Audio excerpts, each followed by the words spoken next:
নমস্কার। আজকে আবার একটু ক্যামেরা নিয়ে কথা বলা যাক। এই মাসেই নিকন আর ক্যানন তাদের দুটো সিনেমা লাইন ক্যামেরা রিলিজ করেছে। নিকনের হচ্ছে গিয়ে ZR আর ক্যাননের হচ্ছে C50। আমি এই দুটো ক্যামেরা নিয়ে আগেই একটা ভিডিও বানিয়ে রেখেছি, পোস্টও করেছিলাম।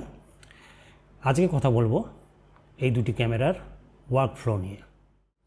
আমি লক্ষ্য করেছি ইউটিউবে যত ভিডিও হয়েছে এই ক্যামেরা দুটি নিয়ে, তার সবই আর কি ওয়ার্কফ্লোর ওপরে জোর দিয়েছে। এই দুটো ক্যামেরার মধ্যে বাকি অন্যান্য যেসব কোডেক রয়েছে সেগুলো নিয়ে কিন্তু আমি দেখেছি অন্ততপক্ষে ইউটিউবের মধ্যে বিশেষ কিছু ভিডিও কিন্তু তৈরি হয়নি। প্রথমে নিকন ZR-এ আসা যাক। এই ক্যামেরায় যে বেস্ট ইমেজ কোয়ালিটিটা রয়েছে সেটা কিন্তু একমাত্র অ্যাভেলেবেল যখন আপনি রেড কোয়ালিটিতে বা কোডেকে রেকর্ডিং করবেন।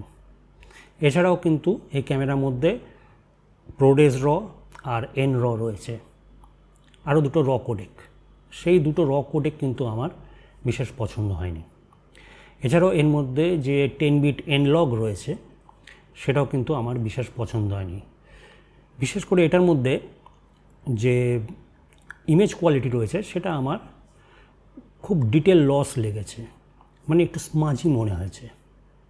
অথচ আমি যদি নিকন Z6 দেখি, সেই ক্যামেরায় নিকনের যে ভার্সনটা রয়েছে আর 10 বিট লগ যেটা রয়েছে সেটা কিন্তু অনেক বেটার, ডিটেলস অনেক ভালোভাবেই কিন্তু প্রিজার্ভ করা হয়েছে। মানে এখানে দেখা যাচ্ছে যে নিকন ZR-এ রেড কোডেক ছাড়া বাকি অন্যান্য যেসব কোডেকগুলো রয়েছে সেগুলোর মান কিন্তু কমানো হয়েছে। এবার একটু ক্যাননের C50-কে নিয়ে বলি। এই ক্যামেরায় ইমেজ কোয়ালিটি নিয়ে কিন্তু বিশেষ কোনো প্রশ্নচিহ্ন নেই, কিন্তু এই ক্যামেরায় ক্যাননের যে ফেমাস ট্রিপল হ্যামার আছে সেটা কিন্তু ব্যবহার হয়েছে। কোন জায়গাটায়? সেটা হচ্ছে গিয়ে ওপেন গেটের ক্ষেত্রে। আপনি যদি ওপেন গেটে রেকর্ডিং করতে চান এই ক্যামেরায়, তাহলে কিন্তু আপনাকে 7K তে রেকর্ডিং করতে হবে। এই ক্যামেরায় ওপেন গেট আপনি পাচ্ছেন একমাত্র 7K মোডে আর কি বা কোডেকে, আর এই ওপেন গেট আপনি পাচ্ছেন ম্যাক্সিমাম 30 FPS-এ। ওখানে যেটা রয়েছে 7K 60 FPS সেটা কিন্তু নর্মাল 16:9 মোডে, নট ইন ওপেন গেট। তাহলে আমরা দেখতে পাচ্ছি দুটি ক্যামেরার ক্ষেত্রেই যে আমাদেরকে, মানে যারা কাস্টমার তাদেরকে ওয়ার্কফ্লোর দিকে ঠেলে দেওয়া হচ্ছে।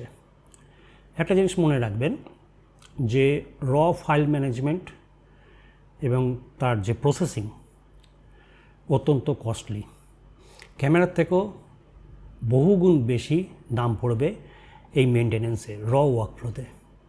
আপনার খরচ বাড়লে কিন্তু যে ক্লায়েন্ট রয়েছে তারও কিন্তু খরচ বাড়বে বা তার এক্সপেন্স বাড়বে, তার যে ফিটা রয়েছে সেটা বাড়বে।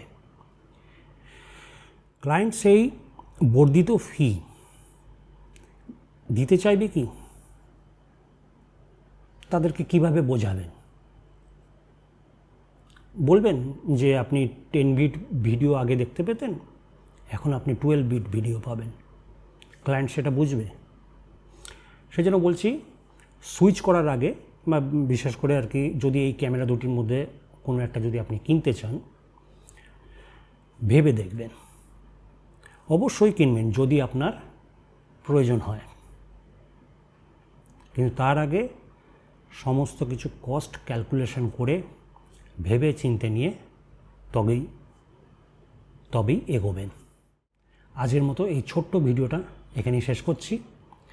আবার দেখা হবে। নমস্কার।